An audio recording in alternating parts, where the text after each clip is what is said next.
Saudara, lebih lengkap soal arus mudik di Lebaran tahun ini dan bagaimana pula perhatian serius pemerintah setelah ada kecelakaan di jalur kontraflow tol Jakarta Cikampek. Kita akan membahasnya bersama dengan Ellen Tangkudung, pakar transportasi Universitas Indonesia. Mbak Ellen, terima kasih sudah hadir di Kompas TV bersama kami. Mbak Ellen, setelah apa yang terjadi pada pagi tadi, sekitar pukul 7 pagi tadi, kontraflow diberlakukan di tol Cikampek, tepatnya di kilometer 58 terjadi kecelakaan yang melibatkan bus dan juga 2 mobil pribadi. Apa yang menjadi pandangan Anda terkait hal ini? Ya, saya sendiri sih sebenarnya kurang setuju dengan kontraflow. Karena dari sisi safety itu sangat rendah di jalan tol lagi ya. Dan kemudian itu sebenarnya kontraflow kan adanya harusnya hanya di dalam kota atau jalan-jalan yang karena macet panjang ya di dalam kota. Tapi kalau sudah antar kota dan jaraknya panjang, itu memang safety-nya sangat rendah. Dan safety itu harusnya tidak perlu dibuktikan ya. Artinya secara teoritis memang safety, tetapi ya sekarang sudah terbukti bahwa dengan adanya kontraflow itu kecelakaannya fatal.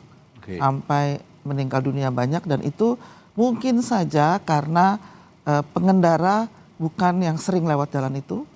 Kemudian memang jangan-jangan juga bukan pengemudi yang sering mengendarai kendaraan dengan jarak yang panjang seperti itu.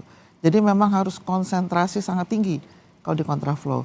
Nah, oleh karena itu saya sih mengharapkan tidak perlu ada lagi kontraflow, tetapi lebih baik satu arah. Kalau satu arah kan benar-benar seluruhnya menggunakan arah yang sama. Oke. Artinya tidak cukup hanya evaluasi kontraflow-nya saja, tapi kontraflow-nya sama sekali tidak digunakan. Kalau saya sih menyarankan itu. Sudah terbukti safety-nya sangat rendah. Ya, itu hanya orang, ya kalau kita bisa menasehatkan kalau lewat kontraflow harus sangat berhati-hati, harus sangat pelan-pelan seperti itu. Kan nasihat itu belum tentu sampai ke orang-orang pengemudi itu. Apalagi mereka yang mungkin belum biasa dengan kontraflow. Mungkin kalau di Jakarta kita lebih biasa ya, karena ada kontraflow di jam-jam sibuk ya. Tetapi mungkin saja itu nggak pernah gitu lewat kontraflow. Gitu.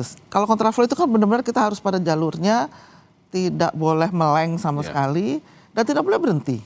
Betul. Ya, karena kan itu kan apalagi dengan kecepatan tinggi. Kalau saya sih sarannya nggak usah lagi pakai kontraflow. Oke, kalau tidak ada kontraflow lalu satu arah, apakah ini kan akan menimbulkan protes juga, Mbak Ellen, dari arah berlawanan nih, tidak mendapatkan porsi jalan karena diambil semua oleh dari arah Jakarta. Misalnya dari Bandung ke Jakarta pada protes nih seperti lebaran-lebaran tahun lalu nih, gimana?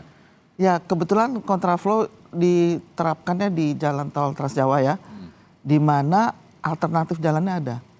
Jadi ada jalan Pantura yang sejajar dengan jalan tol, itu bisa digunakan, dan diharapkan juga pengaturan kelola lalu lintas di jalan Pantura juga dilakukan. Artinya tidak boleh ada pasar tumpah misalnya. Jadi harus benar-benar itu diterapkan untuk arus mudik ini. Gitu. Jadi jangan hanya jalan tol, kan ini seakan-akan pusat perhatian hanya di jalan tol. Tapi jalan Pantura sebagai jalan alternatif itu juga harusnya diperhatikan dengan baik, karena tumpahan dari jalan tol juga akan ke situ juga gitu.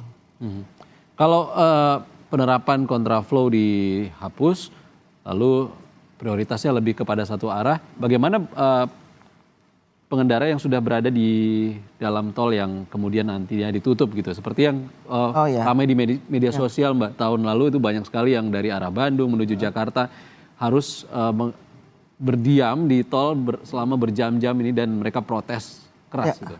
Ya, memang tidak bisa sewaktu-waktu seperti itu ya, harus diberitahu sebelumnya, dan sebenarnya kan bisa dihitung jaraknya.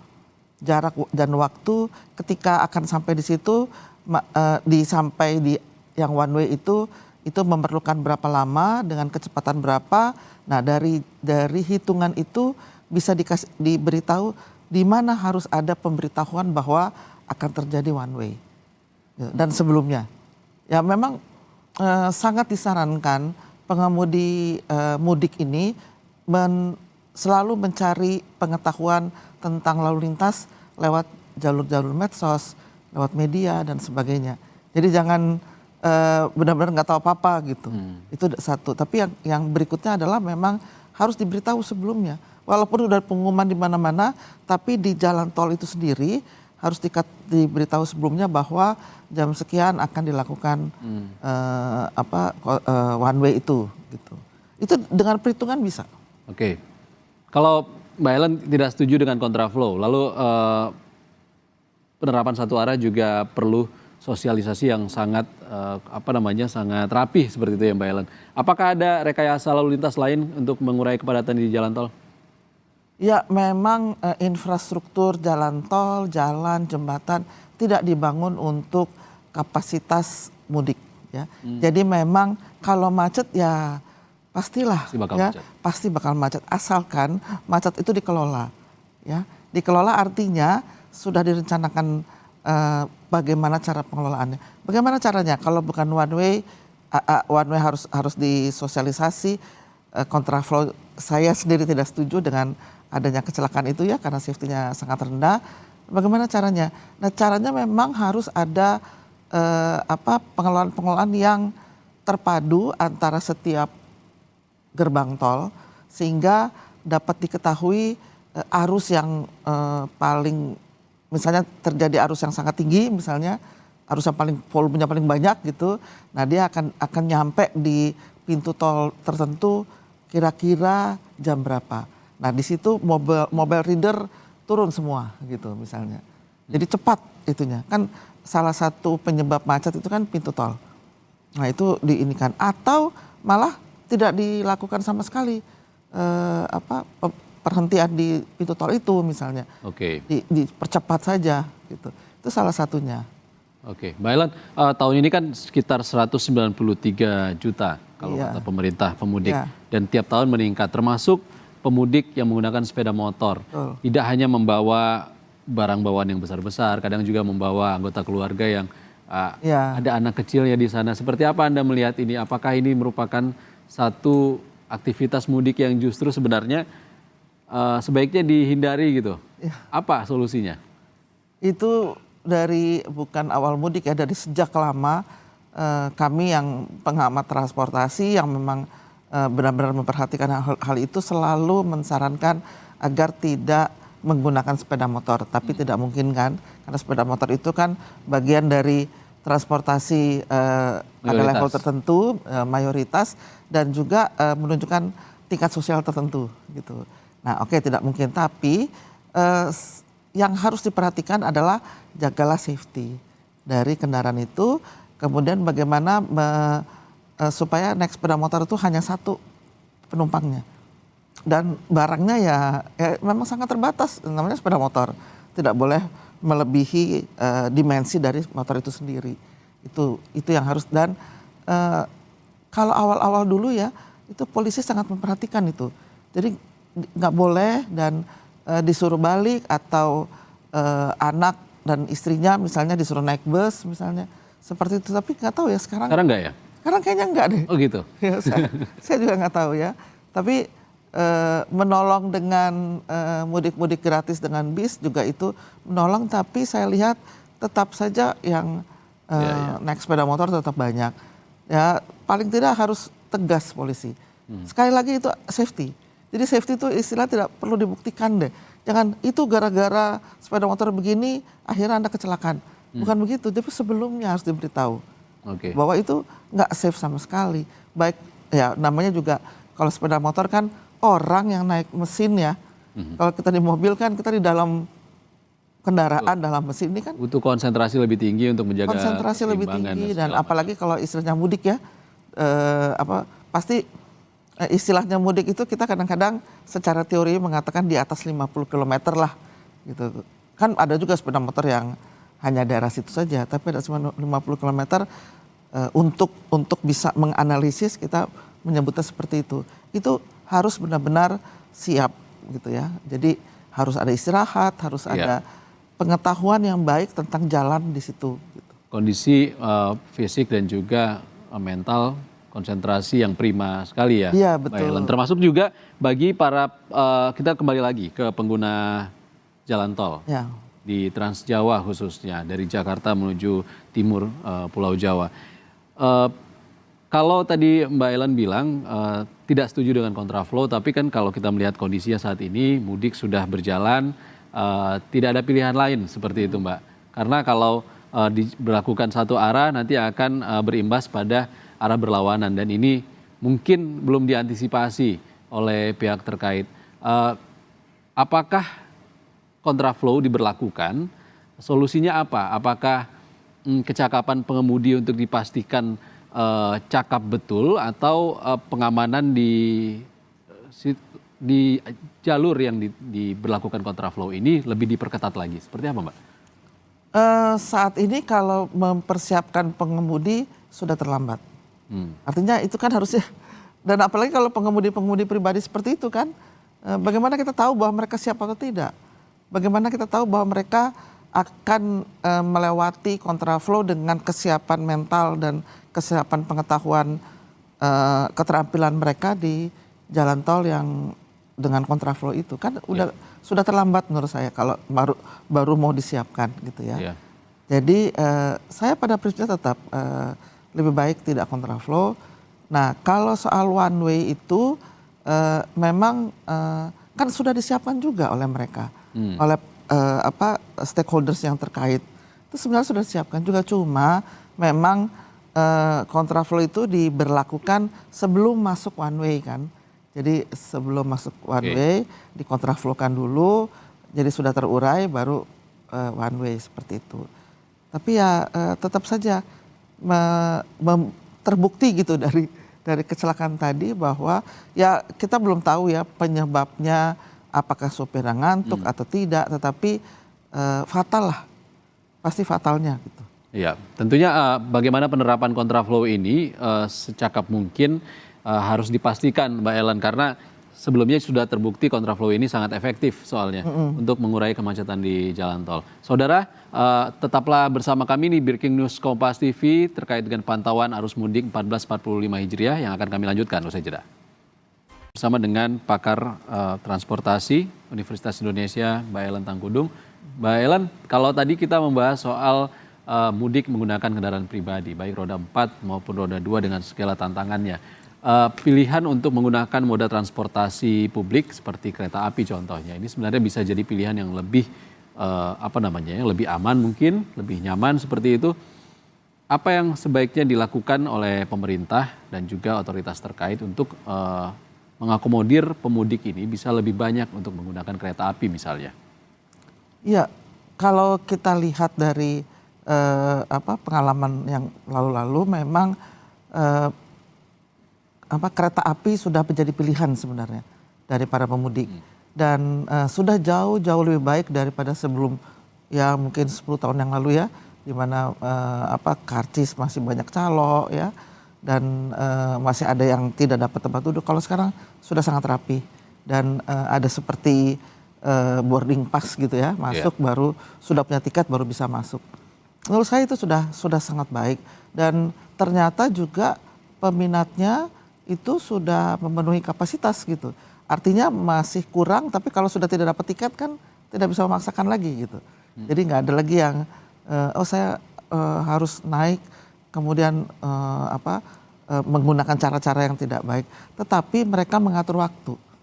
Jadi beberapa kalau tahun lalu saya pernah ngobrol dengan para pemudik dengan kereta, mereka memang sudah membeli. Jadi perencanaan orang yang menggunakan kereta itu lebih baik. Jadi nggak mendadak, mereka sudah tahu cutinya kapan, atau mereka juga pekerja sendiri ya, yang tidak perlu cuti, sehingga mereka membeli tiket itu jauh hari sebelum waktu untuk mudik. Oleh karena itu saya mengatakan bahwa penumpang kereta itu mungkin mirip-mirip juga dengan pesawat. Mereka tahu bahwa itu lebih baik dibeli jauh hari sebelumnya, sehingga dapat tiket. Kalau sudah mepet nggak dapat tiket ya sudah gitu. Mereka akan menggunakan alternatif yang lain. Untuk infrastruktur kereta api sendiri seperti apa, Mbak Ellen? Apakah sudah cukup baik untuk memenuhi kebutuhan para pemudik? Ya, Maksudnya infrastruktur jalan relnya segala macam. Iya, sebenarnya ya itu saya katakan infrastrukturnya makin lama makin baik dan saat ini yang masih menjadi masalah itu adalah masih ada pintu-pintu kereta yang ilegal. Itu ada di luar kota ya pasti ya. Dan itu banyak digunakan oleh sepeda motor biasanya. Nah itu yang mungkin daerah harus memperhatikan supaya dengan frekuensi kereta yang sangat tinggi saat ini dan sudah double track ya, jadi tidak usah menunggu. Ya, tidak saling tunggu. Jalur itu boleh pengelolaannya sudah lebih baik dalam arti frekuensi. Ya permasalahannya justru bukan di keretanya sendiri tapi di persimpangan sebidang dengan jalan raya yang ilegal. Dan itu masih banyak ternyata di daerah-daerah dan rawan kecelakaan di situ gitu. Dengan frekuensi yang lebih tinggi ini memang itu yang sangat diperhatikan. Kalau dari sisi stasiun menurut saya sih sudah baik dan mereka sudah menerapkan penggunaan seperti boarding pass itu ya di stasiun-stasiun besar itu sudah baik. Mungkin yang perlu disiapkan lagi oleh Pemda daerah itu adalah supaya di setiap stasiun itu tersedia angkutan lanjutan. Jadi kereta itu kan bukan tujuan akhir. Macam shuttle. Shuttle atau ya kalau daerah-daerah tertentu yang di Jawa ini kan ada daerah-daerah yang memang penduduknya banyak yang merantau. Ya kalau sudah tahu begitu ya mereka bisa sekarang kan dengan WA Group bisa diinformasikan jam sekian nanti dijemputlah oleh Pemdanya kan nggak semua daerah di Jawa ini kan dilewati kereta ya tetapi jalan raya jalan kabupaten itu sudah bagus-bagus. Nah bisa Pemda menyiapkan jemputan sehingga orang lebih tertarik lagi dengan kereta dia tidak bego di stasiun gitu ya nggak tahu mau naik apa gitu. Nah itu bisa disiapkan gitu dengan baik. Mbak Ellen untuk mengundang masyarakat yang tadinya menggunakan kendaraan pribadi seperti mobil atau motor untuk lebih memilih kereta api misalnya. Ini kan butuh kapasitas yang lebih banyak dulu hingga nantinya orang-orang terakomodir seperti itu, Mbak. Ini apakah perlu penambahan armada atau seperti apa sih? Ya sebenarnya untuk ya sekali lagi infrastruktur tidak dibangun hanya untuk mudik ya. Jadi memang dibangun untuk reguler, tetapi ketika mudik kalau di kereta itu bisa ditambah kereta-kereta tambahan. Itu bisa dilakukan tergantung dari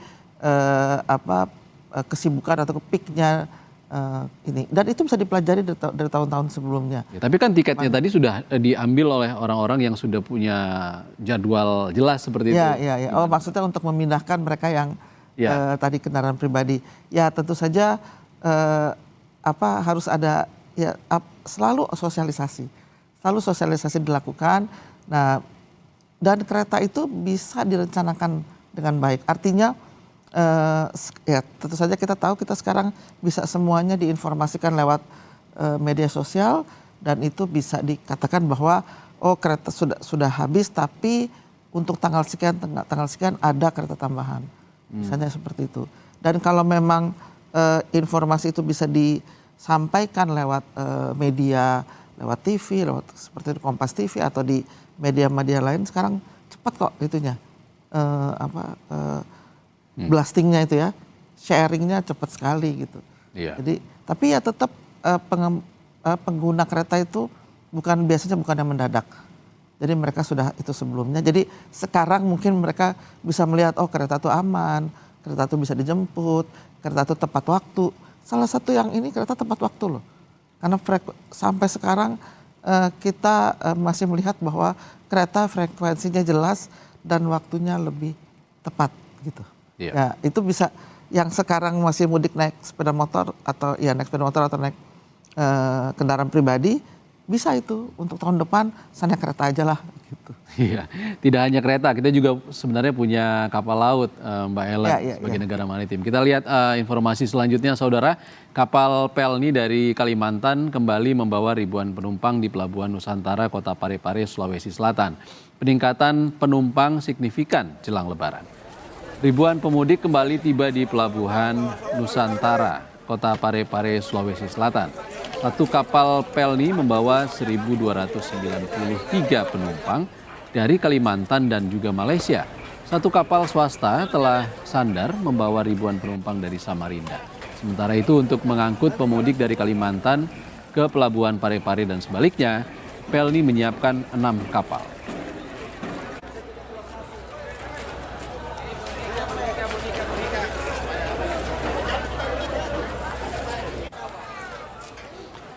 Saudara, sementara itu, trafik kendaraan di sekitar Pelabuhan Merak, Banten mulai landai sejak pukul 11 waktu Indonesia Barat siang tadi. Meski begitu, antrean kendaraan roda 4 masih memadati areal pelabuhan. Meski ada penurunan volume kendaraan, namun antrean mobil yang hendak melakukan proses check-in masih lengang di areal pelabuhan. Tercatat hingga kemarin 169.000 lebih penumpang yang meninggalkan Pulau Jawa. Sementara ada total 18.000 mobil yang melewati Pelabuhan Merak, Banten.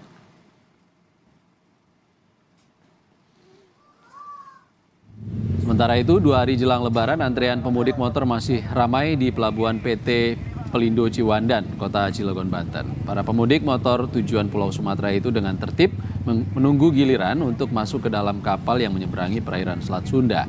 Kepadatan kendaraan pemudik motor mengalami penurunan jumlah pemudik motor lantaran sudah terjadi pada hari Sabtu dan Minggu kemarin.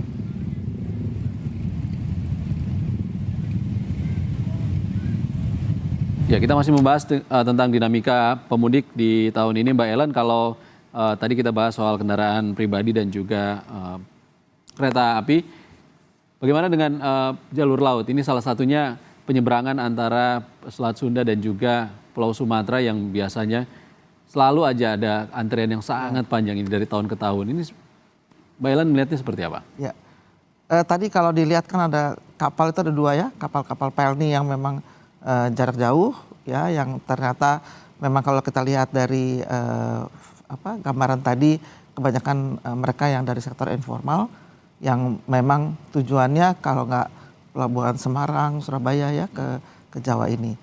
Itu kelihatannya ya cukup lah ya, maksudnya tidak terjadi lonjakan terlalu tinggi, tapi memang banyak mereka yang menggunakan itu.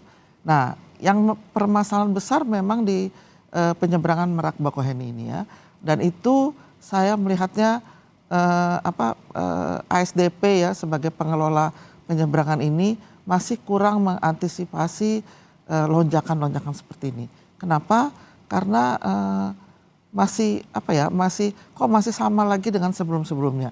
Padahal sekarang itu jalan tol Sumatera kan juga sudah mulai tersambung dari Lampung, Sumatera.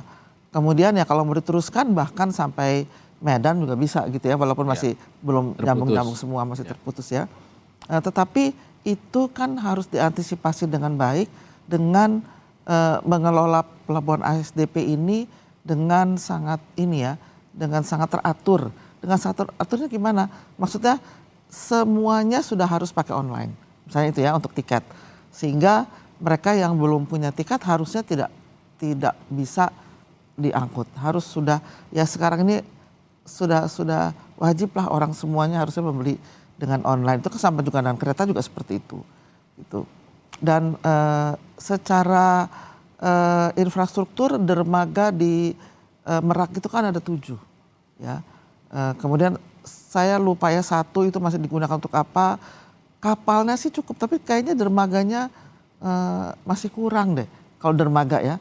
Dan mungkin bisa ini kan kapal penyeberangan, kapal feri ya. Itu sebenarnya bisa juga dengan ketika dermaganya tidak menyamping seperti ini ya, tapi karena bisa begini gitu. Jadi bisa turun ya, itu dikelola dengan baik lah. Sehingga lebih banyak yang bisa didaratkan di dermaga itu gitu, bisa lebih cepat gitu. Kecuali ada gangguan angin, ada gangguan gelombang tinggi ya. Itu baru memang agak sulit ya. Tetapi kalau cuaca biasa-biasa saja mungkin bisa lebih banyak kapal yang bisa dilabuh di dermaga-dermaga ada. Tapi ada juga masalah soal penjualan tiket ini informasinya. Karena kalau kita dapat informasi kalau satu kapal itu ada sekitar 500 kendaraan atau 500 mobil ini. Sementara pembelian tiket walaupun sudah online tapi masih ada dugaan calo yang bermain di sana. Betul. Ini benar nggak sih? Iya, saya nggak mengalami sendiri ya, tapi cerita itu banyak. Dan itu yang saya katakan bahwa pengelolaan yang masih kurang baik. Karena di kereta tuh sudah enggak gitu, udah enggak ada seperti itu calo. Kenapa di situ masih ada calo? Ya, dan saya khawatirnya calo-calo ini justru di orang-orang dalam tanda kutip merasa penting, merasa VIP, sehingga mereka bisa lewat jalur-jalur. Tuh yang merasa VIP siapa? Ya nggak tahu saya. Bukan penumpangnya. Oknum penumpangnya. Oknum penumpangnya gitu ya, sehingga mereka bisa dengan jalur-jalur tertentu bisa dapat gitu ya, walaupun belum punya tiket sudah bisa masuk gitu. Itu kan juga ya saya sih nggak lihat sendiri terus terang, tapi cerita tentang itu sering. Berarti yang jual bisa jadi orang dalam juga? Iya, orang dalam juga. Iya. Nah itu yang saya katakan bahwa itu harus benar-benar dikelola. Jadi perusahaan penyeberangan ASDP ini harus benar-benar jeli terhadap itu gitu. Nggak boleh terjadi se-VIP apapun ya. Kecuali VVIP gitu ya, itu tetap harus lewat online itu, sehingga kalau sudah habis ya sudah habis gitu ya, kecuali ada tambahan armada misalnya, itu bolehlah bisa diberikan informasi lagi, tapi kalau tidak ya harusnya sudah belajar dari kereta lah gitu, karena memang arusnya sekarang lebih tinggi karena jalan tolnya sudah nyambung gitu ya, sehingga keinginan orang untuk menggunakan kendaraan roda 4 itu cukup tinggi gitu untuk sampai di sana, daripada kalau kayak ke Lampung, ke Palembang naik pesawat kan tanggung sekali gitu. Iya benar. Baru naik lewat Selat Sunda udah turun gitu. Jadi capek juga gitu untuk ininya, daripada ini banyak sekali orang yang ingin sekali menggunakan jalan tol dan itu sudah bagus, tapi stucknya di sini di pelabuhan. Sudah bagus juga dengan mengalihkan ke pelabuhan Ciwandan untuk sepeda motor ya, tetapi coba dilihat dulu di sana jalan ke sana bagaimana gitu ya, cukup baik nggak infrastrukturnya, tapi itu juga alternatif yang bisa digunakan gitu. Iya, karena tadi informasi dari rekan kami jurnalis Kompas TV Valentina Sitorus di sana juga mengatakan yang sudah datang tepat waktu sesuai tiketnya, namun harus mengantri karena belum bisa naik ke kapal. Iya, seperti itu. Ya, harus jadi dari sisi pemudiknya pun juga harusnya memperhitungkan waktu lah ya, dengan jalan tol yang tidak, kan Google Street gitu kan juga bisa dilihat, jangan terlalu mepet lah datangnya. Baik. Jadi jangan sampai terlambat. Apapun kalau naik pesawat terlambat juga nggak diangkut kan. Jadi memang resiko lah kalau terlambat dia nggak bisa naik gitu. Oke, terima kasih Mbak Ellen Tangkudung, pakar transportasi Universitas Indonesia sudah berbagi pandangan bersama kami di Breaking News Kompas TV.